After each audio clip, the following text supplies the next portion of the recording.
Hello, friends! These courses are more than just listening.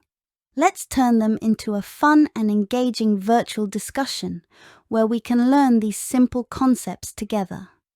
Get ready to be inspired, ask questions, and have a blast.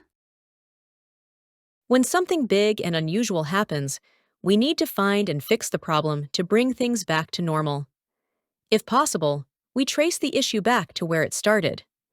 However, when small normal differences occur, they are often beyond our control because they are so minor. These small variations are considered a normal part of the process. Let's consider an example. Imagine a machine that produces parts with a diameter of 50 plus minus 0.1 millimeter. This means each part should have a diameter that falls within the range of 49.9 mm to 50.1 millimeter. However, due to a malfunction, the machine begins cutting parts slightly off-center, resulting in diameters ranging from 49.8 millimeter to 50.3 millimeter. This variation exceeds the usual control limits and causes parts to fall outside the specified range, making them unacceptable. Let's discuss the detection process for this considerable variation. The quality control team notices an increase in the number of rejected parts during inspection. They use a control chart to monitor the process and observe that the data points are falling outside the control limits, indicating an assignable cause of variation.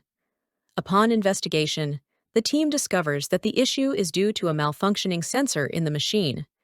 After replacing the sensor and recalibrating the machine, the process returns to its normal, stable state, consistently producing parts within the specified range. The variation caused by the malfunctioning machine can be traced back to the faulty sensor, allowing the main cause to be identified. This type of variation, which can be detected and addressed, is known as an assignable cause. Let's take another example. Imagine a machine that produces parts with a diameter of 50 millimeters, plus or minus 0.1 millimeter. This means each part should have a diameter between 49.9 millimeters and 50.1 millimeters. Most of the time, the machine hits 50 millimeters exactly, but sometimes it might produce parts that are slightly on the edge, like 49.9 or 50.1 millimeters, or even 50.15 millimeters.